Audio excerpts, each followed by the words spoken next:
It begins with people enjoying themselves watching a movie at a theater. We quickly switch to a man who works in the projection room. While the people watch a movie, he reads a book. When it's over, he comes to a lady in the lobby with his headlight on. He is Paul, having the lady mention the headlight to him. He must spend so much time in the projection room that he forgets to turn it off. After telling her about the movie, he says she wouldn't like it. This is just his impression of her. He doesn't really know what she would like or not. Then he runs back to his workroom to run the film again. Before long, the lights suddenly go out. This is it. With this happening, our story begins and everything changes. Paul exits to the lobby again, where he finds it empty. Popcorn lies decorating the floor. He calls out to the lady he knows. Yet instead of an answer, the lights return. It causes him to stand there, getting a better look at the mess on the floor. After that, we see him scouting the mall that encompasses the theater he works at. It only shows him more of the same. Soon some hope appears, in the form of a man calling out to Paul. He's there to confirm that everyone is gone. Paul asks him what happened. Without answering him, the man just says they're on their backup power. So the two join forces to attempt to make sense of this bizarre situation together. We notice the other man is a guard. He thinks they are being played with. Perhaps that's what he wants to think, because if this isn't a joke, it's too scary to think about. Shortly after, the guard spots something in the clothes store that prompts him to start heading there. Paul remains in the same location. He lowers his head for a few seconds, and during that time, he hears the guard let out a short-lived scream. Once Paul looks in his direction, he sees his uniform on the floor. The guard is nowhere. As he keeps looking, a shadow of a head suddenly moves scarily toward him. The mystery of what happened to Paul cannot be known at this time. Now we focus on a woman moving around in a hospital. She walks around with a flashlight, calling out to anyone that might be there. But no one answers. She then enters an operation room that still has working lights. A man is there, struggling on the table. He's in the highly unfortunate situation of having his chest kept open by a device, though there are no doctors to operate on him. Soon the lights flicker off, causing her to drop her flashlight. Upon picking it up, she rises to observe the man is no longer present.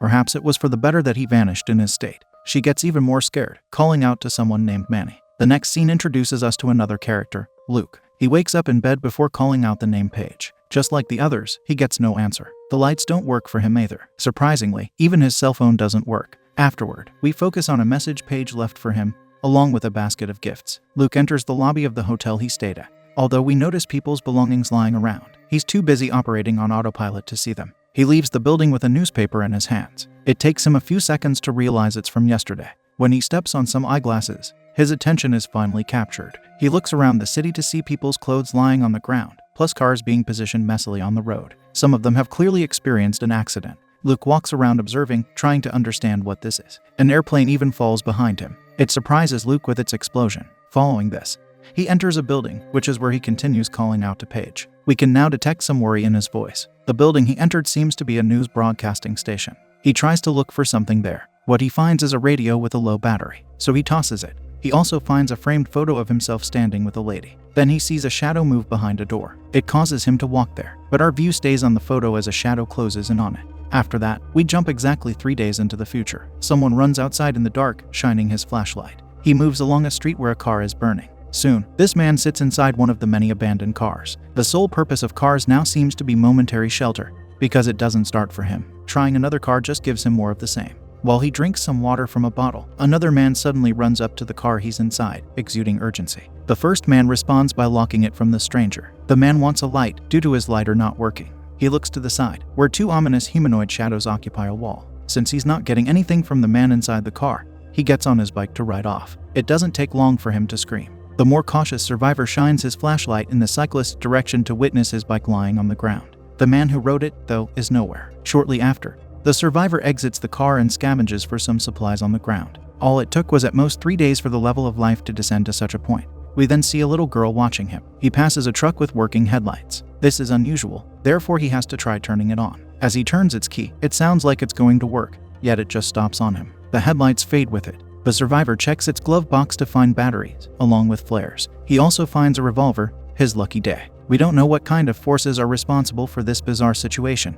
Perhaps a gun will be no threat to them. But with the circumstance, we can reason that certain survivors could be very troublesome to others. This means having a gun to potentially deal with such people is beneficial. When he exits the truck, we see a building starting to get covered by shadows quickly. He keeps running, to soon hear faint music playing somewhere. Following it brings him to a bar. The lights work, plus the lively music plays. This is certainly an improvement. However, there still aren't any people. Inside this more pleasant environment, he takes off his hood, revealing himself to be Luke. He starts collecting batteries from several devices. It seems like they are now on the same level of importance as food and water. Luke relaxes to pour himself some alcohol into a glass that says, "The happy days are here again." Who can argue with that glass? The man sits there, feeling lost. Then he starts going to the bar's lower level. There, he finds the thing that is responsible for the working lights, a generator. Once he starts walking toward a locked door, someone points a gun at him from behind. It's a boy, who orders Luke not to move. Afterward, the shotgun-wielding boy takes him back up. He has his weapon pointed at Luke for some time. It makes him grow weary of it, so he tries to take a drink. Due to that, the boy fires off a warning shot. Scared, Luke yells at him, telling the kid to shoot him out of frustration. But he doesn't get shot. We learn the boy's name is James. He has seen Luke on TV. The reason is that the man is a reporter on a news channel. That's why he entered the news building. He tells James that he's happy to see someone. Additionally, he wants him to lower his weapon for them to share a drink. With this exchange, James finally does that. Later, he tells Luke the shotgun belongs to his mother. She keeps it under the bar because she's a bartender. At the moment, her whereabouts are at a church, according to James. The reason is that there's a light there. A man came by to say that to them. This information interests Luke. Yet James tells him that the man is gone. Speaking of being gone, that's also what Luke wants to do. He wants James to help him get out. The boy claims to be waiting for his mother, though Luke tries knocking some sense into him. He says there are no people anymore. On top of that, it's a morning hour now. Despite that, it's dark outside. He starts losing his mind, talking about the bizarre nature of their situation. It simply doesn't make sense. He doesn't think James's mom is coming back. Of course, James gets emotional. Luke just gets ready to leave. Without even asking, he trades his revolver for the kid's shotgun. As he starts going, a woman suddenly comes in. It's the one we saw at the hospital. She is hysterical now, looking for Manny, the name she called out when we last saw her. She comes to James, asking him, but he doesn't know. After Luke tells her no one is there, she takes the revolver he left behind to point it at him. She keeps yelling for Manny with her ongoing hysteria. It's no surprise that it drives her to fire the gun into the wall, prior to her falling and crying on the floor. We then see that Paul is still alive. The man wakes up on the street near his headlight. Starting to walk, he has a hard time doing it. Back at the bar, the three survivors have settled down. They're no longer at each other's throats. Luke asks the woman how she made it this far without a light. Ignoring him, she asks James's age. We learn he is 12 years old. She tells him that Manny is 9 months old today. She also introduces herself as Rosemary. Once James asks if she's a doctor, we get a flashback of her at the hospital. Rosemary steps outside for a smoke. Sometime during her break, the epic blackout occurred. Shortly after, she runs outside in the emptiness. She enters her house to yell for someone named Gloria. There are clothes on the floor, indicating a vanished person. She also comes to her baby's crib to see that it is empty. It causes her to yell in grief. Out of the flashback, Rosemary answers James that she's a physical therapist. She says Manny's father comes to this bar to drink. Therefore, she thought he may have taken the baby there. James comes to comfort her. At that moment, she finally addresses Luke's question by saying she has many lights. She takes them out of her bag to show how well equipped she is. Instead of flashlights, they are luminescent tubes. They last longer, she says. She also tells her company they are the first people she has seen in 2 days. Then she asks the important question, why are they the ones who were left behind? Of course, no one can answer this, but it gives them something to keep in mind. Soon they hear a man yelling for help outside. They all exit the bar, and Rosemary says it sounds like the man is hurt. Luke doesn't show compassion to whoever is out there. He just says it's too bad for him. Rosemary is not the kind of person to agree with this attitude. Since she wants to go help the man, Luke is forced to change his mind. He's not about to let a lady venture into the dangerous darkness. As he runs, we observe the shadows closing in on him. It doesn't take long for him to locate the man lying on the bench of a bus shelter. The man happens to be Paul. Luke helps him up because he can't seem to walk. Paul keeps mindlessly repeating that something or someone is there. They look around to see several humanoid shadows on the buildings. Luke's instant plan is to light a flare to battle the darkness encircling them. They end up falling on their way back to the bar, but they manage to collect themselves before being collected by the unknown shadows that rapidly approach them. The next scene has Rosemary waking Paul up. She informs him of his concussion. Luke wants to know how he got to the bus shelter. Paul tells him how he got knocked out. He was taken somewhere. How he appeared outside, he doesn't know. Luke is interested that Paul mentioned he was taken. Yet Paul doesn't know where it was. He says there were whispers there. All he saw were shadows. It was a place where his screams produced no sounds. He talks about his experience with fearful confusion. Paul says it was like he was fighting to exist. No longer lying down, he informs them he was at that place for 3 days. He starts throwing out guesses as to what their situation could be. However, he says the math doesn't add up. Rosemary believes this is no accident. There is a reason for it. She starts saying that she made mistakes in addition to hurting people. Luke gets angry that she thinks this is their punishment. It sparks an argument between them. Suddenly,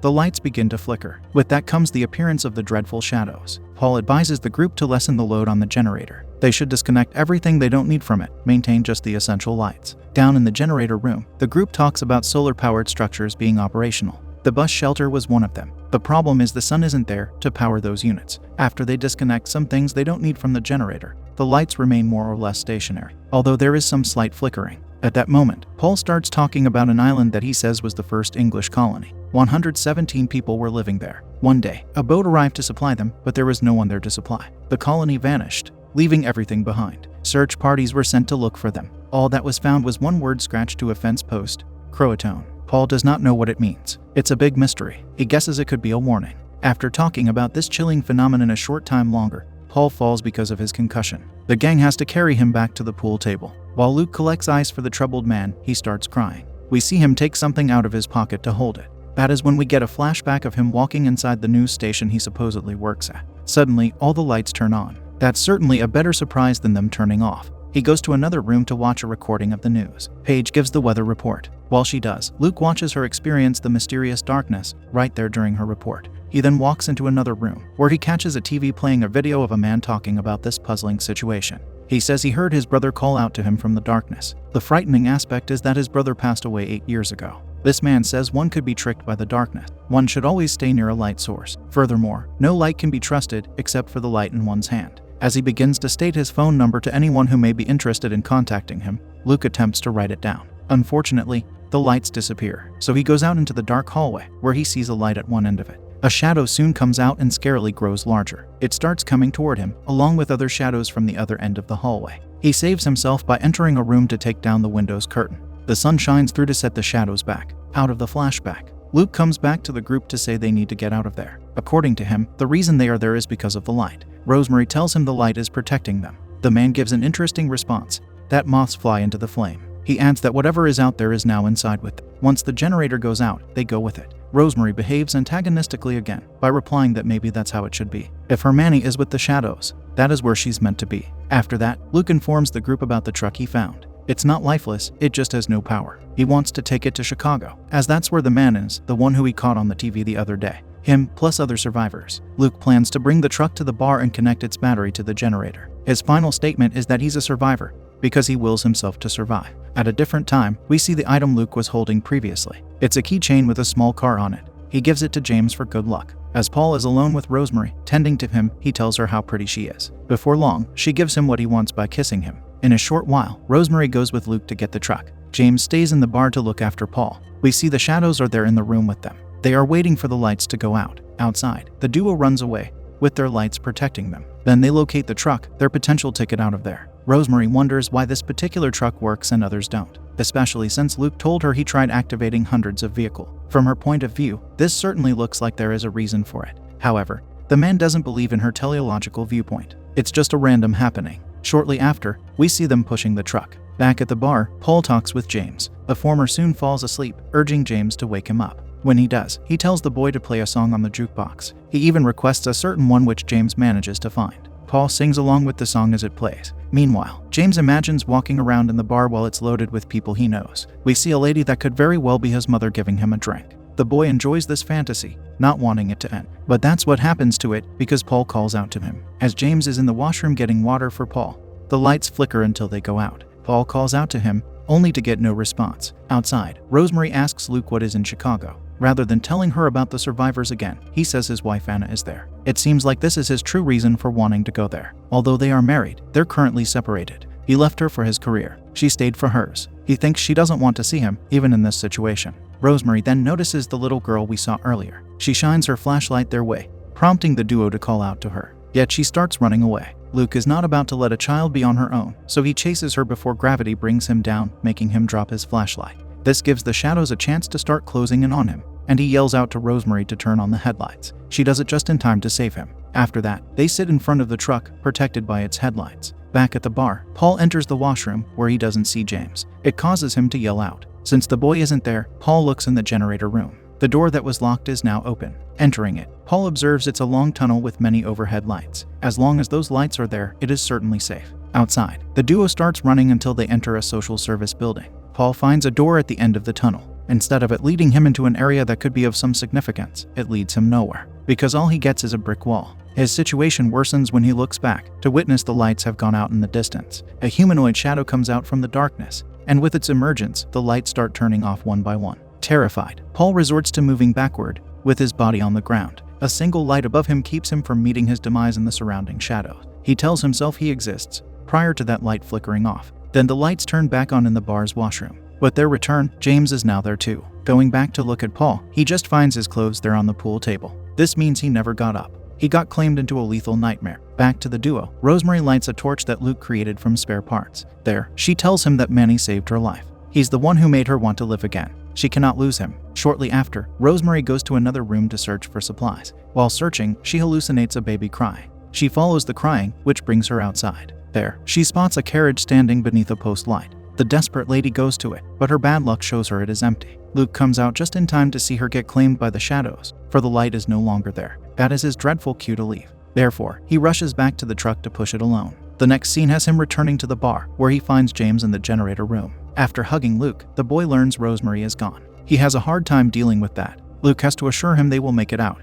yet he needs James's help. Afterward, we see them connecting cables to the truck's battery. Once connecting them to the generator, Luke yells out for James to start the truck. After a few tries, he gets the vehicle to turn on. They sacrifice all the lights in the bar to give power to their ticket out of there. Luke rushes to the truck, or else the shadows will take him away. He starts going in reverse, until they stop on a more clear road. Luke instructs James to keep his foot on the pedal, otherwise, the truck could lose its power. He says this because he has to shut the hood. When the hood gets shut, the open view shows James a church straight ahead. Ignoring Luke's instructions, the boy leaves the truck to go inside. Of course, his mother is probably there. This forces Luke to get back in the truck. He yells out to James, though the boy just goes inside as if he hears nothing. Perhaps thinking James is a lost cause, Luke decides to drive off. The good news concerning James is that the church he walks inside has many lit candles. Then something makes Luke stop driving. On the bridge ahead, he sees the word Croatone written. We should recall Paul's story, where he mentioned the same word. At the church, James walks towards the candles while calling out to his mom. A shadow is about to grab him, but Luke drives through the entrance like a hero, the truck's headlights sending the shadows away. He yells for James to get in, yet the boy says he saw his mom. He isn't going to leave her. Luke has to exit the truck to get him. Meanwhile, James finds clothes near all the candles. Luke leaving the truck unattended causes it to lose its power. With that comes the disappearance of its paramount lights. Luke instantly vanishes into the shadows. We see a ring he had on him falling to the floor. Following this, the ominous shadows start filling up the church again, surrounding our last remaining survivor. James sits near the candles, saying what his name is and chanting that he exists. Unfortunately, the candles start going out until there is just one left. An unknown amount of time later, we see the sun shining its light over the city. In the church, that last candle goes out only now. James is still there, having fallen asleep alive, thanks to that final flame's vitality. He wakes up surrounded by sunlight. We don't know how surprised he is, yet he should be very grateful. Of all people, the little girl enters the church and comes to him. She says the place he woke up in is her bed. Those are her first words. Starting to leave, James gets told not to. She introduces herself as Brianna. They soon sit together, with Brianna showing him her solar-powered flashlight. James holds the keychain Luke gave him. Upon exiting the church, the duo spots a horse with horse tack on it. The animal belonged to a sheriff. The next thing we see is them riding it. As long as the sun is out, they should be okay. Alas, it sets exceedingly fast. Brianna turns on her flashlight with the arrival of night. The children were allowed to survive this inexplicable chaos. We wonder how long they will last.